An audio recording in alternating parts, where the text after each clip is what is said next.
So hi guys ఈరోజు Salaar movie re release అయితే అయిందని చెప్పొచ్చు. ఎంతమంది థియేటర్లో చూసిరో కామెంట్ చేయండి ఫ్రెండ్స్. రచ్చ రచ్చ రెబెల్ ఫ్యాన్స్ అయితే మామూలుగా హంగామా చేయలేదు, ఒక రేంజ్లో అయితే చేసిరని చెప్పుకోవచ్చు. డే వన్ ఎంతమంది సలార్ సినిమాకి వచ్చిరో దానికి మించి సెలబ్రేషన్ కావచ్చు, ఆ ఫెస్టివల్ లాగానే చేసిరని చెప్పుకోవచ్చు. నిజంగా ర్యాంపేజ్ అయితే సృష్టించిరని చెప్పుకోవచ్చు. రెబెల్ ఫ్యాన్స్ ఎక్కడెక్కడ నుంచి వచ్చి సలార్ రీ రిలీజ్ అయితే ఎంకరేజ్మెంట్ అయితే ఇచ్చిరని చెప్పుకోవచ్చు. డే వన్ ఈజీగా 5 కోట్ల గ్రాస్ వచ్చే అవకాశం అయితే గట్టి అయితే కనిపిస్తుందని చెప్పుకోవచ్చు. ఏటీఆర్ రికార్డ్ కూడా పెట్టే ఛాన్స్ అయితే ఉందని చెప్పుకోవచ్చు. మీకు సలార్ రీ రిలీజ్ ఎలా అనిపించిందో కామెంట్ చేయండి ఫ్రెండ్స్. నేనైతే రిలీజ్ అయినప్పుడు సెకండ్ డే అయితే వెళ్ళాలని చెప్పుకోవచ్చు. ఆ రోజు కూడా ఈ లెవెల్లో హంగామా అయితే లేదని చెప్పుకోవచ్చు. ఇప్పుడైతే హంగామా అయితే మామూలు చేస్తలేరు, థియేటర్ బయట అయితే రచ్చ రంబోలు అయితే ఇష్టం చెప్పుకోవచ్చు.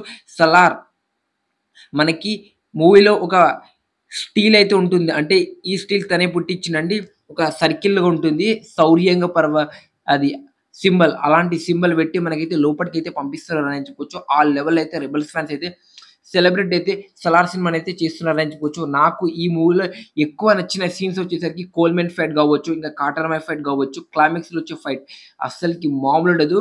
ఈ సినిమాలో పడ్డ మన ప్రభాసానికి ఎలివేషన్ ఏ సినిమా అయితే పడలేదని చెప్పుకోవచ్చు. ఎలాంటి డౌట్ లేకుండా అయితే చెప్పాల్సిందే. ఆ లెవెల్‌లో అయితే ప్రభాస్ అన్నకైతే ఎలివేషన్స్ అయితే పడ్డాయని చెప్పుకోవచ్చు ఫ్రెండ్స్. మరి రీ రిలీజ్‌లో మీకు బాగా నచ్చిన సీన్స్ ఏంటో కామెంట్ చేయండి. అరుపులు, మెరుపులు అయితే ప్రభాస్ ఫ్యాన్స్, రెబెల్స్ అయితే సృష్టించిరని చెప్పుకోవచ్చు. ఆ బ్యాక్‌గ్రౌండ్ మ్యూజిక్ ఎక్కడైతే వినిపిస్తలేదని చెప్పుకోవచ్చు. ఆ లెవెల్‌లో అయితే సెలబ్రేట్ అయితే చేసిరని చెప్పుకోవచ్చు. ఇప్పుడు ఉన్న అన్ని రీ రిలీజ్ రికార్డ్స్ అయితే ఎగిరిపోతాయి. చెప్తున్నా కదా, లాక్‌డౌన్‌లో ఈజీగా 10-15 కోట్ల గ్రాస్ వచ్చే అవకాశం అయితే గట్టిగా అయితే కనిపిస్తుంది. ఇది మరి సలార్ రీ రిలీజ్ రివ్యూ కావచ్చు. మరి మీకెలా అనిపించింది? మీరు చూసుంటే మీ ఆనందాన్ని అయితే కామెంట్ బాక్స్‌లో కామెంట్ చేయండి, చూద్దాం.